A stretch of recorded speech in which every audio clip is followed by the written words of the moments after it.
Olá, pessoal. Aqui é uma cena, um trecho pequeno, né, do filme Vidas Secas de Graciliano Ramos.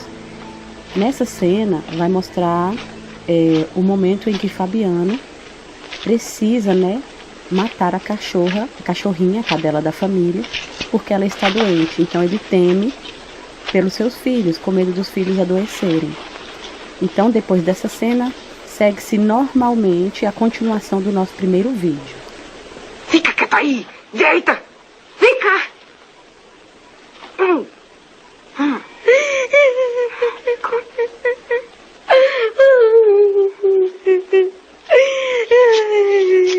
Vou matar a baleia!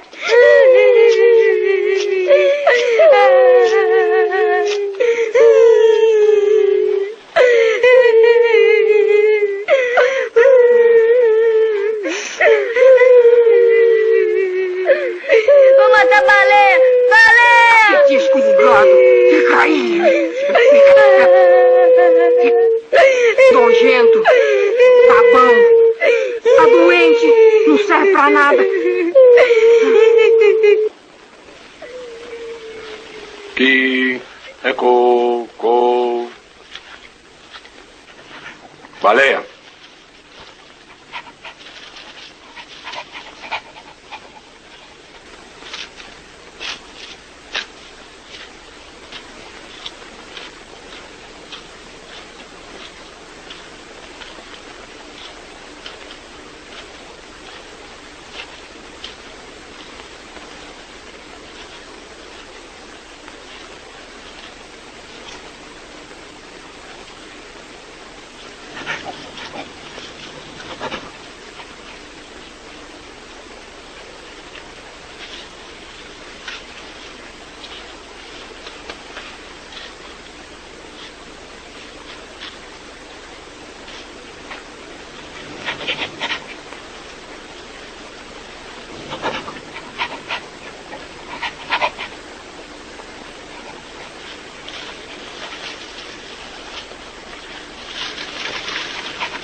Então, esse romance, na verdade, ele vai retratar o sofrimento da vida das pessoas daquela época. Muitos naquele período passavam pelo sofrimento da falta de chuva, o sofrimento ali da seca. E o que eles faziam? Eles saíam, iam para outros lugares para fugir da seca. Iam para locais menos castigados, para o sul, para o litoral, mas davam jeito de sair dali. E essas pessoas eram conhecidas como os retirantes. Exemplo disso, quem vai nos mostrar a vida daquelas pessoas como era, é Fabiano, nessa obra de Graciliano Ramos.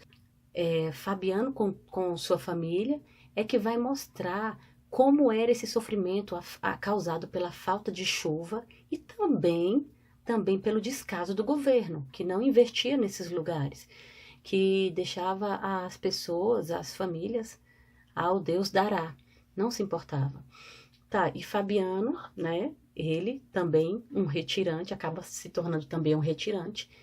Ele, a esposa dele, Sinhá Vitória, e os 2 filhos, e a cachorra baleia, que estava sempre junto com ele, né?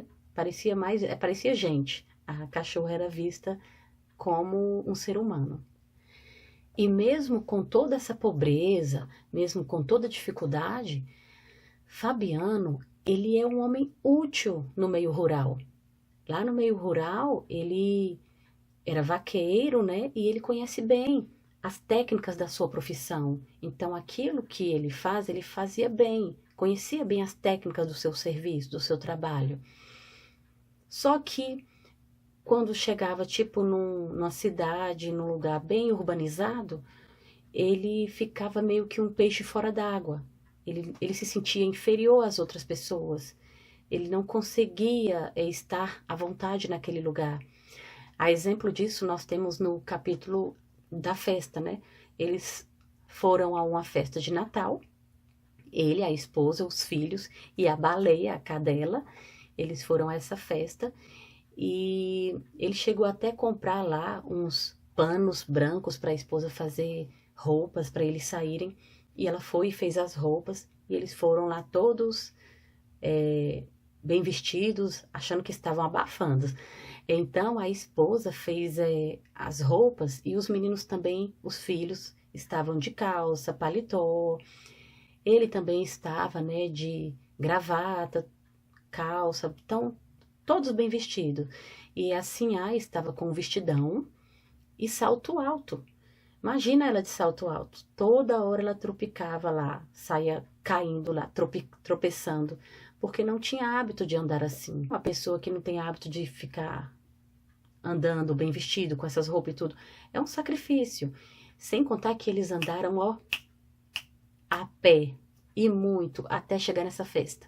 Então já chegaram cansados, suados, chegaram lá, tiveram que lavar os pés, e Fabiano, agoniado com aquela roupa toda. As crianças, por exemplo, não tinham o hábito de andar vestido, andava dentro de casa, simples, com umas blusinhas listradas e muitas vezes até nus. Estava em casa mesmo, andava nu mesmo, correndo na terra, correndo lá no quintal. Para eles estavam meio que desajustados naquele ambiente. Então Fabiano não via a hora de ir para casa, de tirar aquele monte de roupa. Imagina Fabiano nessa festa. Ele fala pouco, não sabe ler, não sabe escrever. É um homem branco, casado com uma mulata esperta, muito sabida, sabia fazer contas. E o menino mais velho tinha vontade de ler, tinha vontade de aprender a ler. O outro quer ser vaqueiro, a mesma profissão do pai. Mas o interessante é que a cadela, baleia, é proposital. É proposital ela ter nome. Ela é vista como um ser humano. Ou seja, a miséria da família é tão grande que o ser humano desce à condição de animal. Como assim? Os filhos de Fabiano não têm nome e a cadela tem nome na obra. Então ela é vista como ser humano. E como a miséria é grande, os meninos nem nome têm. É menino mais velho e menino mais novo. E falando em baleia, tadinha da baleia,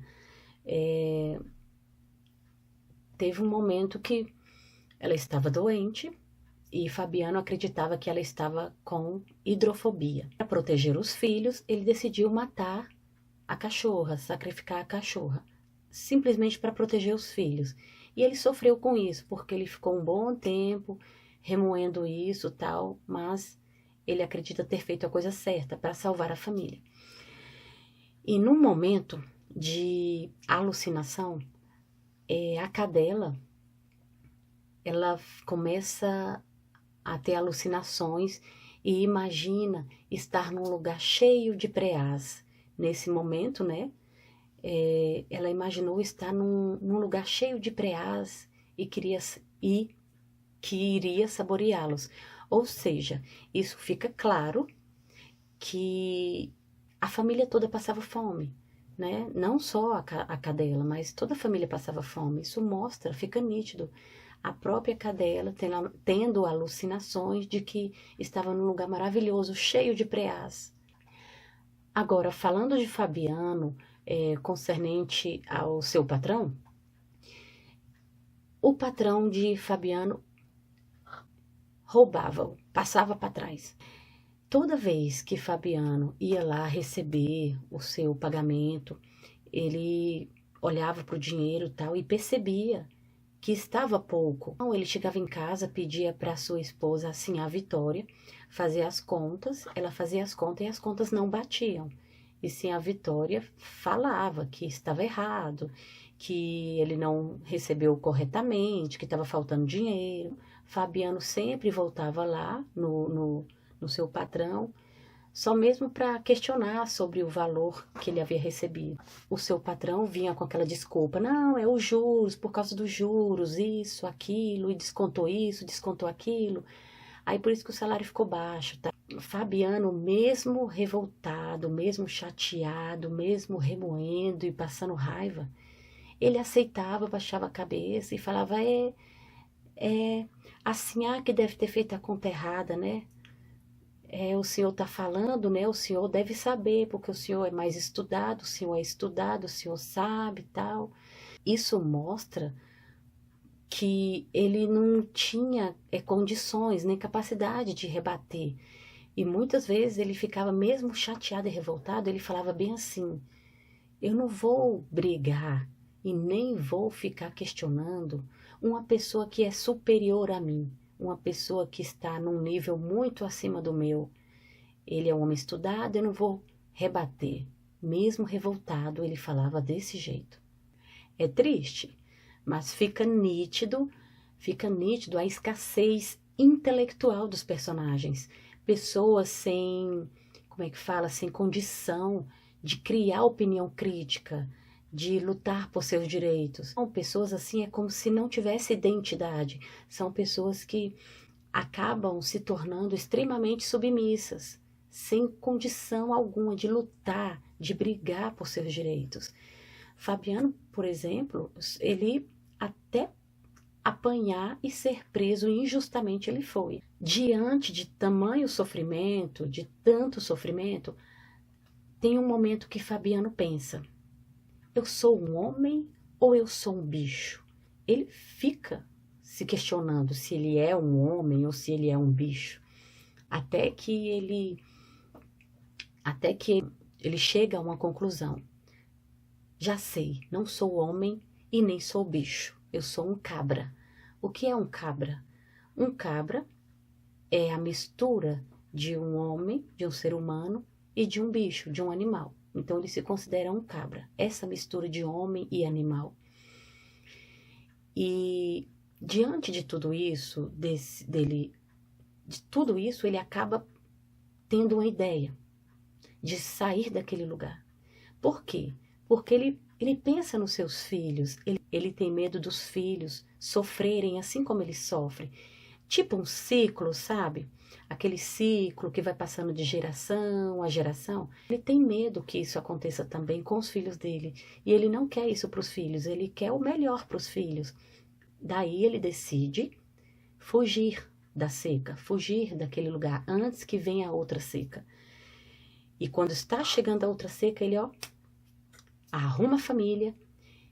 E à noitinha ainda, tudo bem escuro, ele pega os filhos e sai. E sai tentando fugir dessa seca para o sul, para algum lugar. De todas as obras do Graciliano Ramos, nessa obra a gente percebe um final mais tranquilo, um final feliz.